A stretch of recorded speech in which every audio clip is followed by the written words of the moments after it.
Afternoon. So here we are to discuss short video and video commerce.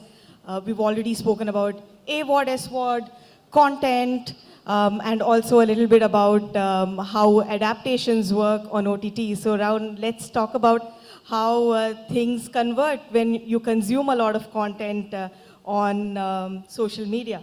So I want to start with a little question for our audience with your red and green cards. How long do you think people spend watching short videos on average in a day? Videos that are 10 to 60 seconds long, less than 20 seconds, green, more 20 minutes, green, and more than 20 minutes, red. Can you? Okay, I see a mix. Okay. A majority of you think it's more than 20 minutes, and you are right. And I think it's closer to 60 minutes or higher, I would think, at least going by my consumption habits, which is why I have to not have any of these apps on my phone when during my work hours. So that's, I think, good news for short video platform owners here, right? So short videos kind of seem to exist in that fourth dimension, warping time for sure for all of us. So I want to start with you, Samir. You have under Verse Innovations both Daily Hunt and Josh. Can you compare time spent on these platforms, the kind of engagement that both have? I guess that'll give us a sense of how immersive and engaging short videos are. Thanks. Hi, guys. So, roughly speaking, if I were to do Josh, which numbers I have a little more handy, it's more like in the range of 38 minutes per day, per user kind of situation. The beauty of Josh is that it tends to have multiple sessions in a day. Because of the nature of the product and the way the product is and the kind of content that you consume, it tends to have multiple sessions in a day, and each session being anything as minimum as 1.5 minutes to higher as well. Okay, we've also started seeing polarity in terms of which part of the day gives you longer time spent sessions vis-a-vis shorter. Needless to say, morning and late evening are tending to be higher ones. Compared to that, the Daily Hunt side of the ecosystem is a little more linear, if I may say so, because it has an external push of the notification and a breaking news item that kind of tends to happen at any point in time. So hence, if I were to say from a Daily Hunt point of view, a little more linear, a little more structured, and with a clear band. But on Josh, I think it comes at any point in time. On DH, the only time it kind of changes its pattern is when a big breaking news kind of happens. And that is something that we've seen. Like, for example, I was there when, unfortunately, Sridevi died. And that was a server melt moment for us at Daily Hunt. Stuff that, we got numbers which we haven't seen in some time, or at that point in time. So for us, it was a blue sky event. And that kind of triggered that conversation. Gaurav, if I can come to you, are the numbers for time spent as high? I mean, is it 38 minutes, Samir says? How is it like on the meta platforms? Yeah, no, I think while we publicly don't declare numbers on time spent globally, what is interesting is that if you look at a good proxy would be how many reel plays do you have in the world, right? So 140 billion reel plays, which has doubled in last 1 year as just a short form reel play. So that gives you a sense of 3.5 billion people on meta platforms is the annual penetration. Of those 3.5 billion people, 140 billion reel plays. Now each is 3 to 4 seconds. You can do the maths and you realize that it's a lot more than the 35, 38 minutes that lands up in a day. And hence it's one of those, and hence this conversation becomes so interesting, because this is one of the biggest consumer behaviors in recent past, where a very short form creative brings in so much of deep interest, and nobody thought that this will become a main surface of interface for a lot of platforms. So I hope that helps give you context. And therefore, clearly, short video is the new black in some sense. So what's in it for brands? How are both, I'll pose this to you and I'll come to Geet and Manika, I want to understand from you, Gaurav, is brands, when they need to leverage Reels or on Facebook to short video. What are the solutions? I mean, is it driven mainly by branded content, influencers? How do you complete that whole full funnel approach for brands with just short video? That's an interesting one. I think the way you should see this ecosystem is number one, where are consumers? So if you look at consumers, 140 billion reel plays, it means they're spending a tremendous amount of time on that surface. Now, matched to that, what are they doing? The other behavior that's very interesting and social in nature is number of reel shares that people do. So that number itself has doubled in last 6 months. So while reel plays doubled in 1 year, what is doubled is number of reel shares that happens by consumers, which means it's a very socially, a social behavior that leads to sharing and talking about things that interest you. I think third piece is that what do people do when they do share as individuals? One of them is how do they click through to, let's say, a WhatsApp or a messenger to try to complete the journey in its fullest form. That's one part of the ecosystem. So consumers spending a lot of time and they're doing 2-3 things. One, they're watching reels themselves, they're sharing those reels, and they're also clicking through to buy. So that's one set of behavior. I think the second set of behavior that's important for us to understand is from the supply side. One is what are content creators doing? That's only one part of the short form usage, right? It's like saying that all usage on TV is only the program that you see and not the advertising space that you see. So there's two things that happen. One is that there's immense amount of short form getting created. 40% of businesses on platform have a Reels click on, which means that they are serving Reels ads to consumers. So 40% of businesses on the platform globally. So that's a large number. Now comes the gap. If this is what's happening in consumers, this is what's happening in businesses, what's the gap? The big gap is essentially with advertisers really using this surface where a lot of consumers are. Now the interesting bit would be to really try to understand why this gap exists. But that's the laydown of the land. So it's not only the creators who make short form, it's brands making short form, it is publishers making short form, it is creators making short form video, because that it has got greater carry among consumers, deeper interest in terms of time spent, and essentially, like they say, perhaps our attention was always low. Now we can measure it. It is low, and that's what the short form is telling us, that you want the next fix with the next reel, right?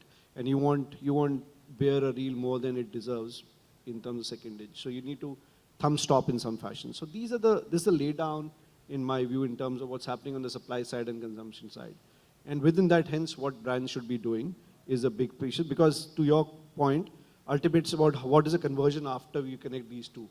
The better the reduction of friction across those two things, the better the conversion at the end of the funnel. So hence, for me, these three are the key laydowns on the short form video to commerce journey. Got it. Manika, if I can bring you in now, since you work with brands come to you, is short video very often asked from brands? And number two, when brands think short video, how do they perceive this? Do they always, is it just from a point of view of creating that one video perhaps, but is there also a connect into finally driving that sale in some sense? And how do you manage the entire ecosystem for the brand? So it completely depends on the kind of briefs that, or the life stage that the brand is into right now. So depending on, if the brand wants to do an awareness-led campaign or a ROI-driven campaign right up front, there are different strategies which are crafted. And of course, you can't leave the place where the maximum amount of consumers are sitting right now, or the kind of content that they're consuming right now, which is the short format. Irrespective of the platforms, the creation of that content is really important. And like you rightly said, the commitment from the brand for it to run for a longer period of time in the entire life cycle is very, very crucial. Upfront, a lot of times we do not get the briefs that they want to create short format. Or even though when we do get briefs, those short format content converts into like a 60-second plus sort of a brand advertisement, so to say. And hence, these numbers, these reports, they do suggest and help us consult the clients that, yes, short format is right now where the maximum amount of consumers are sitting. So like, Samir said, I mean, Gaurav said that, the kind of amount that the time that the consumers are spending on these platforms is directly resonate with the fact that they are interested in seeing this. Whether it is directly created by the brand, whether it is that you have taken the support of an influencer, whether you're taking your consumers' support where you're putting those testimonials, it completely depends on the nature of the brief. But yeah, video, like the short format video, is something that the brands are not able to skip at this moment. Okay, but it's very telling that brands are not always thinking about it, that pitch is not coming in. And Geet, if I can bring you in, is measurement going to kind of solve for this? What is your sense from the ecosystem when you speak to marketers? How serious are they about short video? And also, because eventually it's conversion. People watch the video, but they should also be able to track if that made sense and people finally went ahead and bought that product. So measurement. So I'll second her point, to Manika's point, that I joined Comscore 6-7 months ago, and interestingly I found that the majority of our clientele are either agencies or publishers, predominantly news publishers. The marketeers you mentioned don't figure, and I'm dying to have more conversations with marketeers, right? Because finally they pay the dollars, right, or the rupees for what they're putting out, their product, services, brand. So that's one thing that we have to change, that we have to get measurement into the conversation with the marketeers themselves, with the brands themselves. The second interesting observation is that the way I see it, and maybe this is slightly an outside-in view, that there is a huge convergence between short-form video and social media. Right now, it may sound obvious, but remember these came with two very different backgrounds. Short-form video was a different format. It was published in a different way. You had different companies coming up and doing that, mainly the creators. And then you had social media, again, which had its birth in more community building, whatever kind of community had. And interestingly, we are seeing this fabulous, and I think it's fabulous, convergence between these two, which is then leading to the question that how do we monetize? I think that's part of our remit here for this session. So for all of that to happen, there has to be a measurement, both as we were discussing earlier, both from the marketer or the agency perspective, where do I put my money in, looking at the data, perhaps from Comscore, from anyone else, which is a bit like reading tea leaves, right? Okay, this is what I see, so I think I'll go in this direction. And then I think more importantly, the measurement that comes out post the campaign, which is the ROI, which finally, end of the day, you want to know what you get, what's the bang for the buck that you got. So that's my take on it. Gaurav, and maybe I'll come to Samir first. I want your take on what both Geet and Manika say is you can't ignore short video, but the marketers, are they taking it that much as seriously as they should be? And is it a tough sell, essentially, to get them to spend money on short video and not just your traditional social media content and campaigns as we know them? Honestly, 2 points here. The short answer is yes, it's a tough one. You have to do this. But on the other side, it's very heartening to see, and I'm just going to I digress for a moment, that last Friday I did the MVs, and I was in the influencer marketing section. Okay, it was super to see that there were 20-25 case studies given to us as the final bunch, and you name the brand, it was there in terms of categories. Cadbury's, there was HDFC Bank, there was Airtel. You name the guys, and they are there. I think the point here is and to Gauravji's point, and he's bang on this, that if marketers are sensitive to where the consumers are, it's a default choice. It will play out.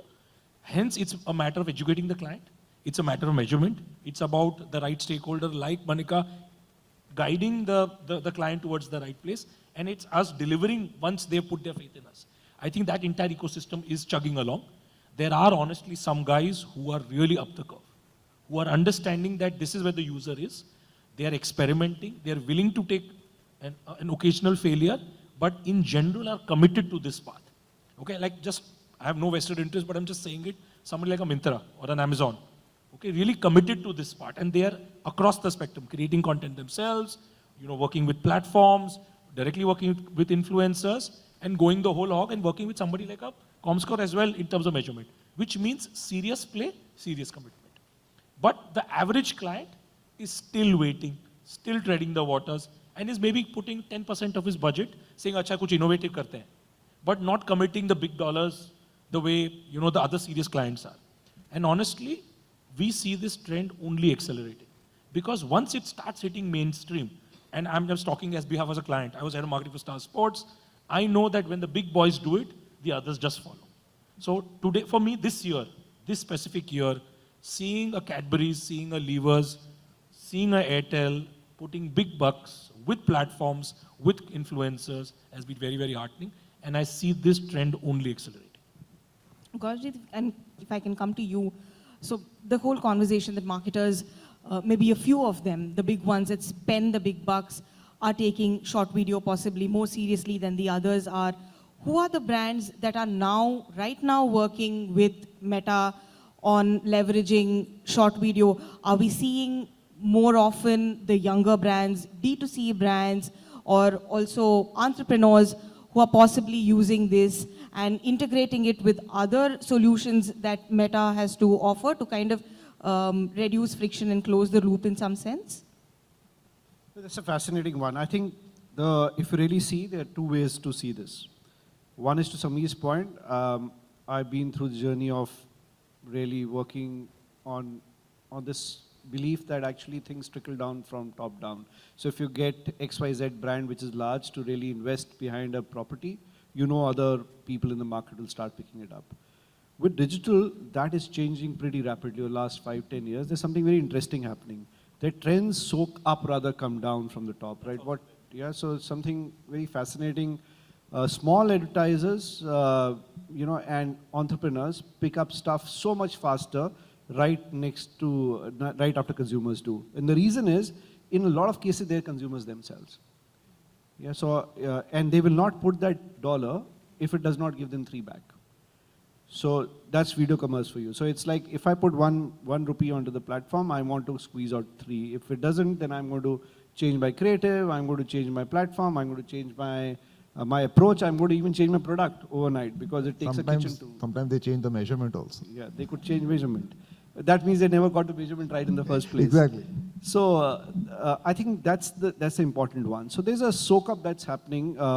In case of Meta, there is an interesting play. So you look at the biggest case study on using short form and reels against business as usual, so A/B testing. The biggest brands in the country do that on the platform. So L'Oreal has a very good published example. You can go on the site, have a look at it. There are multiple brands that do it.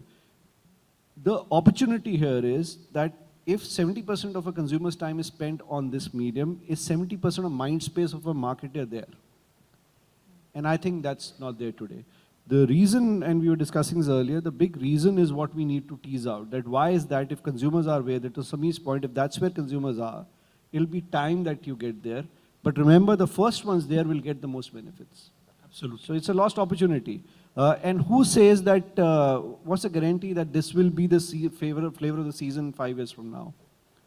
It could be completely different. It could be something that does not play on a small mobile screen. It could be something else, and consumers moved, and we are behind that consumer. So the brands that make that movement quickly can make that commerce happen today, which a lot of small businesses do day in and day out.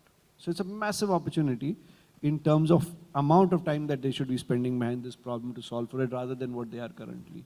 So that's the opportunity. If I may add to Gauravji's point, that in the last, let's say, 50 years, we've largely seen trends being driven by originally it would, let's say, the technology would be built for the military, then would be applied into industry, and then would be made available to the consumer. But what we've seen in this century is actually exactly the opposite. We've seen technology first getting adopted by the consumers, and so you had a Facebook, and then you had Facebook for business, or you had a WhatsApp, and you had a WhatsApp for business, right? So we've seen that a trend get completely reversed, which I think is fabulous, that in a way is democratizing technology, which earlier was a one-way channel coming down, and now we're seeing it away. Short form video is similar, right? I mean, it'll grow up from what the consumer is actually consuming, and then drive decisions, marketers, agency, etc., to wake up. And there we'll see agility winning, where we'll see the smaller players, again, as we were discussing earlier, who will adopt these ways of doing business and monetizing, perhaps before we see the big guys coming into play. For us, it's intent and behavior are lead indicators. Actually, commerce is a lag indicator. So if you think about it, if, to Gauravji's point, if the people are there, the time spent is there, dollars should logically follow. Manika, the point here is so clear. Why are the dollars not following? What are your conversations and why has it been so tough to make the sell to brands? The numbers are there, at least from the time spent point of view, that's there. So why, and it's not like social media has not been established as a great platform for brands to advertise. Why is it that brands are not spending that money on short video alone?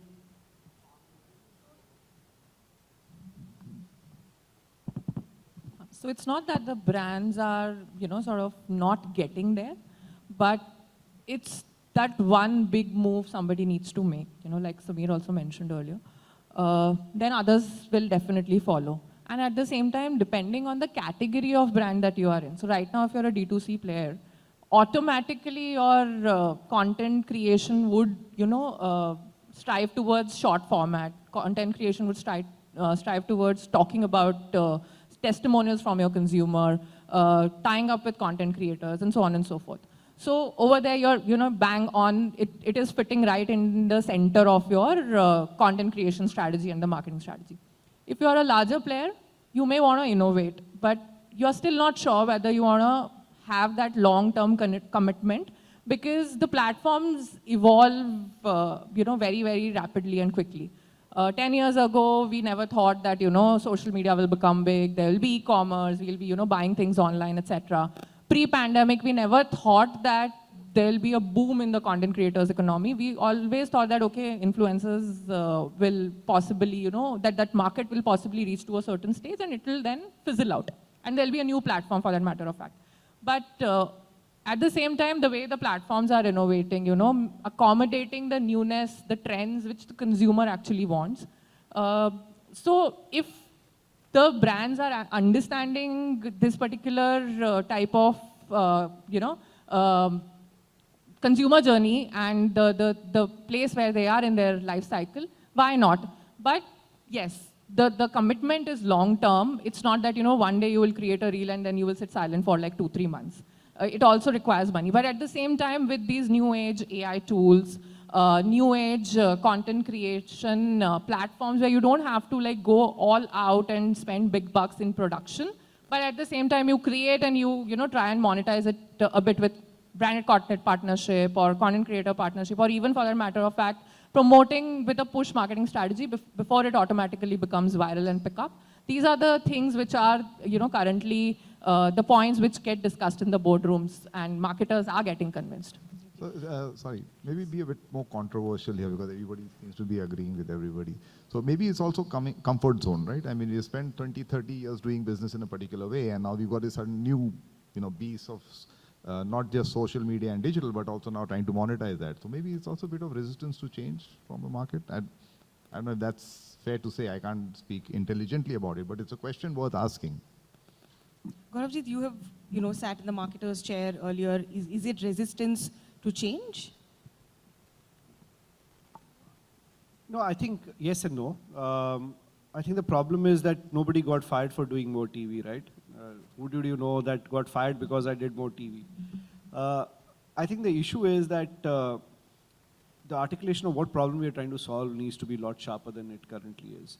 So what's happening, what problem are we trying to solve is not that, listen, we should be putting a lot more money on short form or on digital. As a matter of fact, a lot of brand marketers are still in that place of why should I put on digital, let alone short form.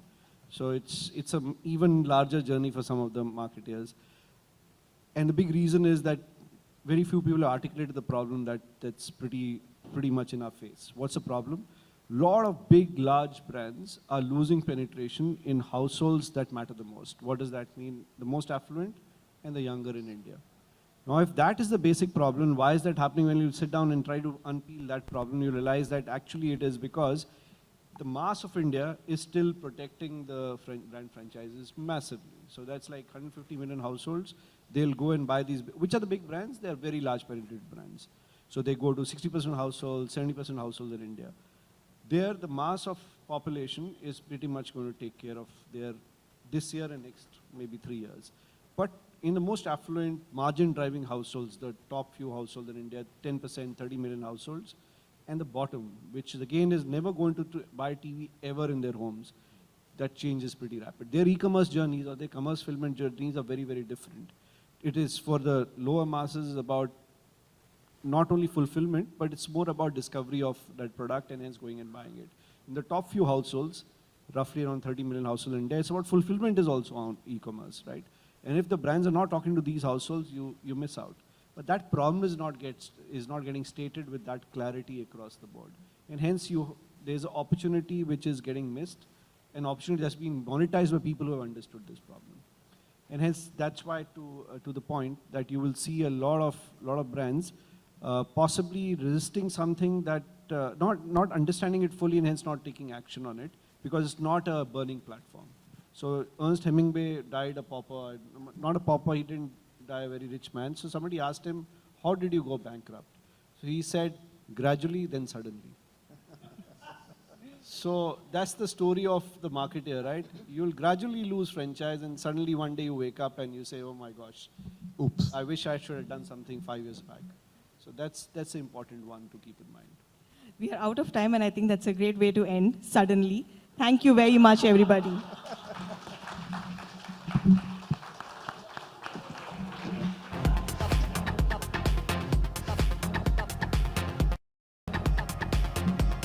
All right, everybody. Can you please show some more energy to this absolutely amazing panel? What a great conversation we just witnessed. Here you go, quickly. All right, that's yours, sir. That's for you. And that one's for you.